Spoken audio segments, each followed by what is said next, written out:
service. Wow, napakahaba po, sir. So, dahil sa napakahabang sa service sa inyo, marami na din pong experiences about sa leadership lalo. So, as a school head po, sir, what kind of leadership do you possess? I possess, I choose the democratic way of leadership. Why do you think so that the democratic is effective? Uh, I think it is there where the members, the employees are free to express their opinions, the ideas, or their thoughts regarding the, uh, the topic or the topic that we talk or we discuss.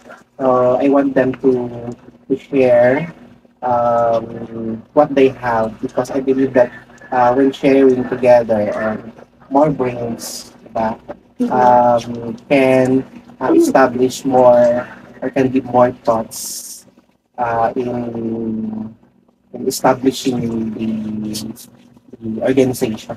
Thank you, sir. We want to know the different leadership styles of all the leaders here in Department of Education. So, what is your leadership style, sir?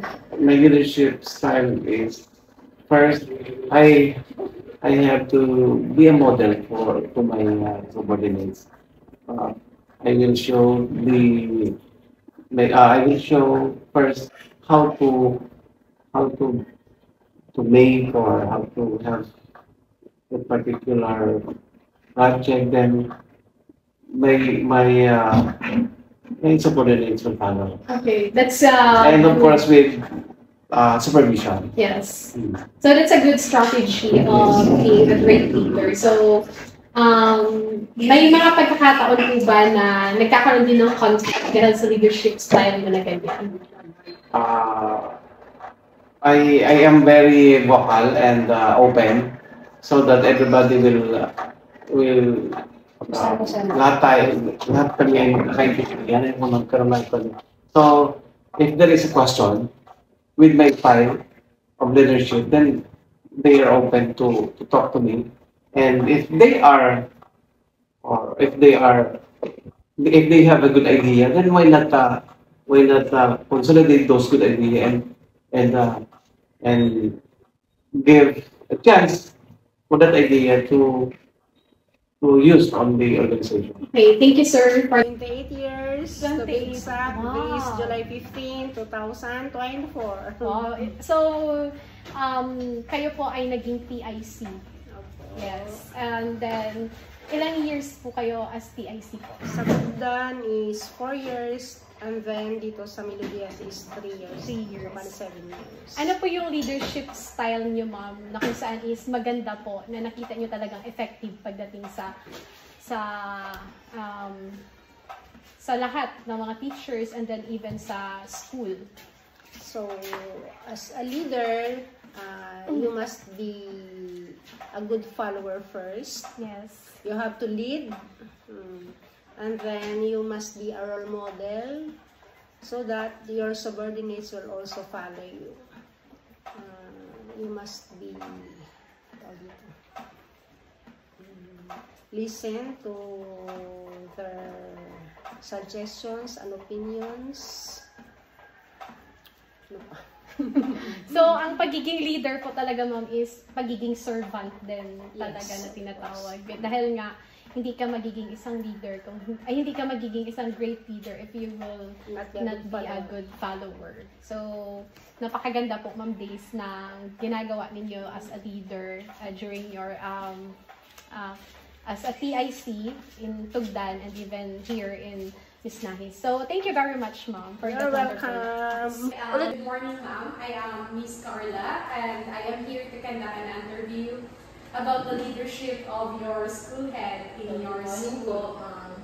So, how long are you in the service, ma'am? So, I am a new teacher here. Ilang years ka na po nagtuturo? 8 months. Wow, 8 months. How do you find working in the DepEd, ma'am?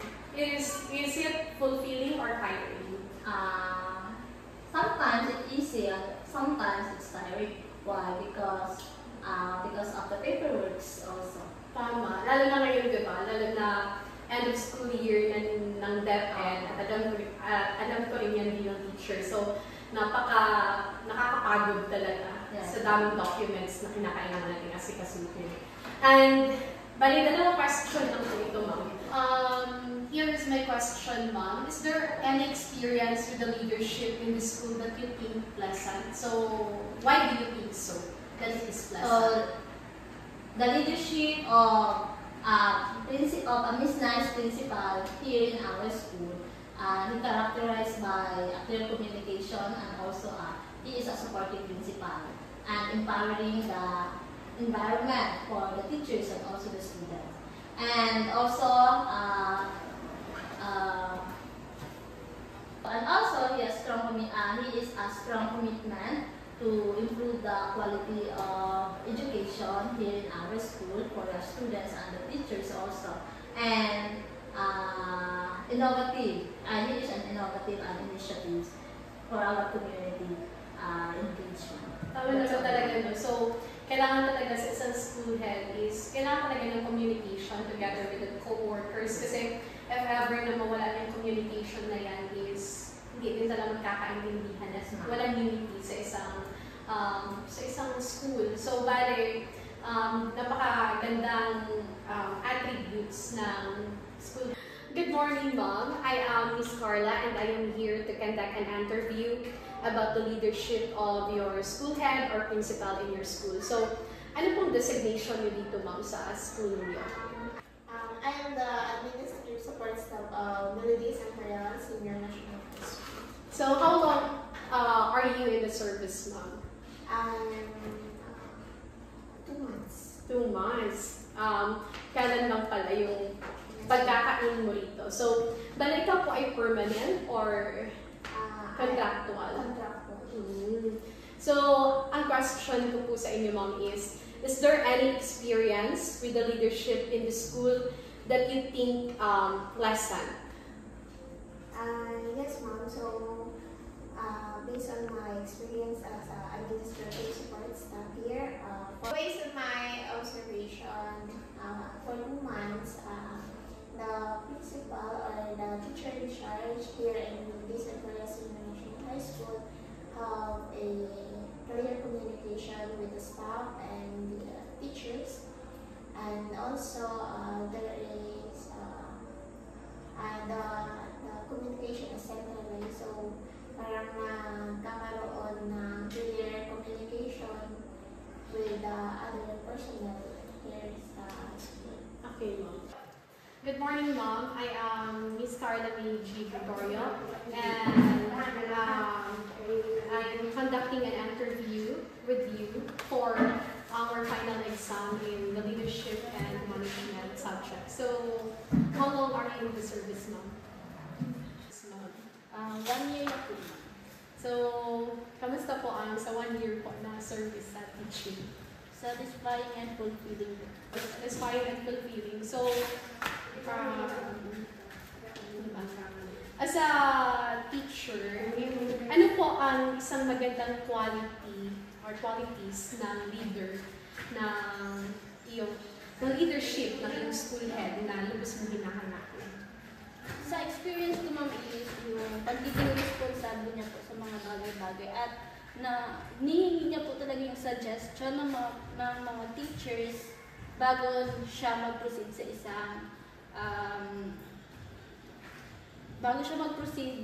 isang decision, which is napakagandang para sa akin, napakagandang quality as a leader kasi it emphasize unity pag ganun kasi, Ma'am.